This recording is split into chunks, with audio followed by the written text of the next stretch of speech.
আউযু বিল্লাহি মিনাশ শাইতানির রাজিম বিসমিল্লাহির রহমানির রহিম আসআলুল্লাহাল আযীম রাব্বাল আরশিল আযীম আইয়াসফিয়াকা। আজকে ঈদের দিন, খুশির দিন। আমরা কত খুশি আজকে, বলে শেষ করা যাবে না। আমাদের খুশির পরব। আমরা গোটা মাস রোজা করলাম এবং রোজার পরে আমরা আজকে আনন্দিত হচ্ছি, এক জায়গাতে একের সঙ্গে এক মিলিত হচ্ছি, খুশি বাড়ছি। আমিও আজকে আপনাদের সঙ্গে খুশি বাড়ছি। আপনারা সবাই ভালো থাকেন, সুস্থ থাকেন এবং নিজের শরীরের দিকে, নিজের স্বাস্থ্যের দিকে নিয়ে নিজে ধ্যান রাখেন। নিজের স্বাস্থ্যের দিকে নিজেই ধ্যান রাখেন। এটাই হচ্ছে ইসলাম, এটাই হচ্ছে আপনার কর্তব্য। তাই আমি আজকে আপনাদের সম্মুখে একটা খুব সুন্দর ফর্মুলা নিয়ে হাজির হয়েছি। ফর্মুলাটা হচ্ছে আপনার কোলেস্ট্রল। আমরা খুশি হয়ে, আমরা যে রোজা করেছি, রোজার মাসে খুশি হয়ে আনন্দিত হয়ে আজকে যে খাবার খাচ্ছি, মাংস খাচ্ছি, মাছ খাচ্ছি, আজকে খুব বেশি বেশি খাচ্ছি আমরা, তাই না? তো খাওয়ার পরেও যেন আমরা যদি গরুর মাংস খাই, গরুর মাংস খাই, তাতেও যেন আমাদের কোলেস্ট্রল না বাড়ে। আমরা খাওয়ার পরেও যেন আমাদের কোনো ক্ষতি না করে, কোলেস্ট্রল না বাড়ে। তার জন্য আমি আপনাদেরকে নিষেধ করবো না, খেতে বলবো, খান। খাওয়ার পরেও যেন আপনার কোনো ক্ষতি না করে, কোলেস্ট্রলটা বেড়ে না যায়। যার জন্য আমি আপনাদের সম্মুখে একটি ফর্মুলা শেয়ার করব, ইনশাআল্লাহুল আযীম। আপনি আপনার ঘরে বসে করেন, আপনার বাড়িতে করেন, আর শেফা হাসিল করেন। শেফা দেওয়া একমাত্র আল্লাহর জাত। আপনাকে শুধু একটু জারিয়া লাগবে, মেহনত লাগবে। আপনি নিজেই আপনার ঘরে বসে করেন, যাতে করে আপনার কোলেস্ট্রল বেড়ে না যায়।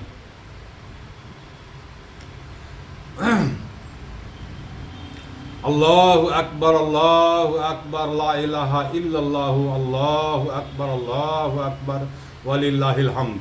এই দোয়াটা বেশি বেশি পাঠ করবেন। ঈদের দিন 3 দিন পর্যন্ত এই দোয়াটা বেশি বেশি পাঠ করতে হয়।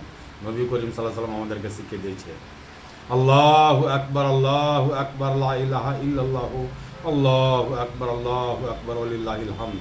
এই দোয়াটা বেশি বেশি পাঠ করবেন। তাহলে আসেন আমরা খুব সহজে জেনে নিই কোলেস্ট্রল কীভাবে আমরা কন্ট্রোল করতে পারি, যেন আমাদের কোলেস্ট্রল বেড়ে না যায়। আমার মায়েরা, আমার ভাইয়েরা, আমার বোনেরা, আমার বাবারা, সবাইকে আমি বলছি যে আপনারা নিজের বাড়িতে করেন। এই যে দেখেন আমার হাত দেখতে পাচ্ছেন আপনার পুদিনা, একে বলে পুদিনা। পুদিনা আপনি আপনার বাড়িতে লাগান। এই পুদিনার গাছের কোনো বলার শেষ নাই। এর উপকারিতা বলে শেষ করা যাবে না। এটা আপনার হাই প্রেশারকে জ্বর থেকে ভালো করে দিবে। আপনাকে 12 মাস হাই প্রেশার ওষুধ খেতে পারে না, হবে না। তাহলে আসুন আমরা আজকে হাই প্রেশার সময় না বলে আমরা শুধু আলোচনা করি আজকে কোলেস্ট্রল যেন না বাড়ে। কোলেস্ট্রল যেন না বাড়ে তার জন্য করণীয় হচ্ছে 1 মুঠ নেবেন আপনি পুদিনা পাতা। 1 মুঠ পুদিনা পাতায় 1 জগ পানি। 1 জগ পানিতে 1 মুঠ পুদিনা পাতা দিবেন, একটা লেবু চাপবেন, 1.5 ইঞ্চি পরিমাণ আদা দিবেন, 1 চামচা কালো লবণ দিবেন। মনে রাখবেন কথাটি, কিন্তু ভুলে যাবেন না। 1 মুঠ পুদিনা পাতা, 1.5 ইঞ্চি আদা, তারপরে দিবেন আপনি 1 জগ পানি, একটা কাগজি লেবু, 1 চামচা সেন্ধা লবণ, যাকে বিট লবণ বলা হয়।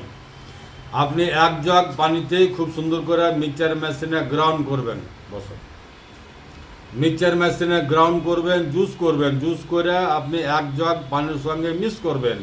মিক্স করার পরে আপনি রাত্রে খাওয়া দাওয়ার পরে বাড়ির প্রত্যেক ফ্যামিলি 1 গ্লাস করে খাবেন। 6 থেকে 7 দিন খাবেন, ইনশাআল্লাহুল আযীম। আল্লাহ পাক চায় তো আপনাকে কোলেস্ট্রল বেড়ে যাবে, তার জন্য কোনো ভয় থাকবে না। আর ইনশাআল্লাহ আলহামদুলিল্লাহ আল্লাহর নিয়ামত থেকে শেফা হাসিল করেন। এতে কোনো সাইড ইফেক্ট নাই, কোনো কেমিক্যাল নাই, সম্পূর্ণ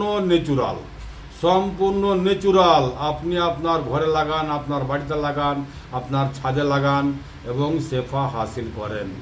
এই হচ্ছে হাকিমের হিকমত। আসসালামু আলাইকুম। আমার শেফার বোতলে শেফা আছে, এতে কোনো কেমিক্যাল নাই, কোনো সাইড ইফেক্ট নাই, সম্পূর্ণ ন্যাচুরাল। আপনারা যা দেখছেন সম্পূর্ণ সত্য, সম্পূর্ণ ন্যাচুরাল, কোনো কেমিক্যাল নাই, কোনো সাইড ইফেক্ট নাই, সম্পূর্ণ ন্যাচুরাল। আমি আমার ঘরে করি, আমার বাড়িতে করি, যার জন্য আমি গাল মেরে বলতে পারি এটা সম্পূর্ণ ন্যাচুরাল। এতে সকল অসুখের জন্য গ্রহণযোগ্য, আপনার ক্যান্সারের জন্য গ্রহণযোগ্য, আপনার ফ্যাটি লিভার জন্য গ্রহণযোগ্য, আপনার পৃথিবীতে আল্লাহ পাক যেই কোনো অসুখ দিয়ে থাকুন না কেন, আল্লাহ বলে শেষ করা যাবে না, সব অসুখের জন্য এতে শেফা আছে। জি হ্যাঁ, সকল অসুখের জন্য এতে শেফা আছে। আমার ঠিকানা হচ্ছে মালদা কালীচক পুরাতন হাট, 1 নম্বর পঞ্চায়েত অফিসের সামনে। আমার নাম মোশাররফ হোসেন, দুয়াতে সামিল রাখবেন। Mobile number 9754111421, 97336070601075। এই নম্বরে যোগাযোগ করে আপনি আসতে পারেন ইনশাআল্লাহুল আজিম। আসসালামু আলাইকুম ওয়া রাহমাতুল্লাহি ওয়া বারাকাতুহু। দুয়াতে সামিল রাখবেন।